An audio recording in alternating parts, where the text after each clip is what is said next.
negocios jurídicos y obligaciones.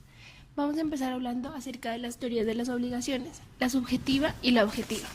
La subjetiva nos habla que en la antigua Roma le daban una exagerada importancia a los elementos personales de la obligación, como son el acreedor y el deudor. Nos habla que en el caso de que el acreedor o el deudor desaparecieran, también desaparecía el vínculo jurídico y por tanto la obligación. En la teoría objetiva, en cambio, lo más importante era el patrimonio, ya que no solo se importaba los sujetos de la obligación, sino el patrimonio de estos, ya que si en algún momento uno de los sujetos desaparecía, era el patrimonio de estos el que tenía que hacerse responsable de la obligación.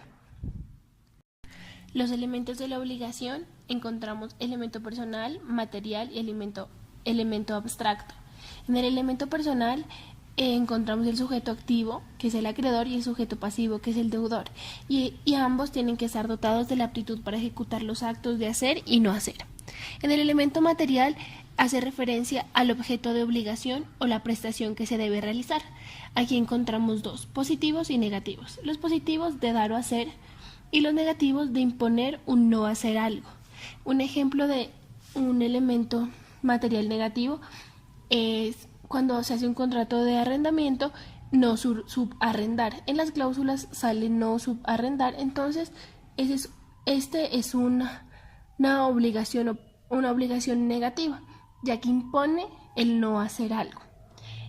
Los requisitos de la prestación tienen que ser determinada y determinable. ¿A qué hace referencia esto? A que tenemos que saber con precisión qué es lo que se debe. Y también tiene que ser lícita con posibilidad material y jurídica, o sea, que nadie esté obligado a o lo imposibilite.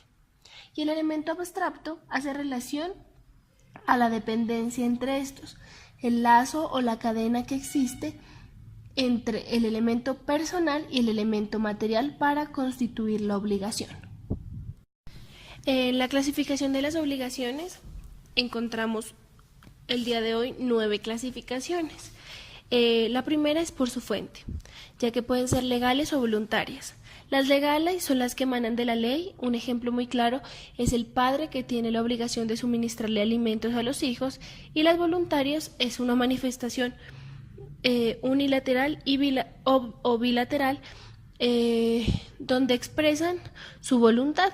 Un ejemplo de esta es el matrimonio. Según su acción o exigibilidad existen las naturales y las civiles. En las naturales no da acción para exigir su cumplimiento, pero en el caso de que se cumpla esta obligación, se puede retener lo que se ha pagado o se ha dado. Y las obligaciones civiles simplemente dan acción a su cumplimiento. También es bueno hacer un ejemplo acerca de las obligaciones naturales. Un ejemplo muy claro es cuando un menor de edad le presta dinero a otro, una deuda de juego. También puede ser discapacitado que compra un producto sin estar en su capacidad plena, pago de una deuda sin una obligación, habiendo creído estar obligado a pagarla. En cuanto al efecto, en el momento en que se producen las obligaciones, existen puras o simples, sujetas a modalidades. Entonces, las puras o simples son que el efecto es normal o inmediato, y las que son sujetas a modalidades encontramos a plazo, condición y modo. A condición es un hecho futuro incierto, ya que puede suceder o no puede suceder. Un ejemplo claro es: yo te pago el préstamo cuando en Pasto explote el volcán Galeras. Entonces, es un hecho futuro, pero es incierto, no se sabe con exactitud cuándo va a suceder. A plazo es un hecho futuro cierto. Entonces, este depende del ejercicio o la extinción de un derecho. Y el modo es la carga impuesta al adquirente de un derecho, modalidad propia de las asignaciones testamentarias o donaciones entre vivos. También encontramos la forma de cumplimiento. Puede ser instantáneo, puede ser sucesiva. Instantánea es que se agota inmediatamente con el cumplimiento y sucesiva se cumple de manera periódica.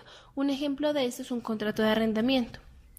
En cuanto a la existencia, encontramos las principales y las accesorias. Las principales es que tienen vida propia y no dependen de otra. Un ejemplo muy claro es un contrato de compra-venta.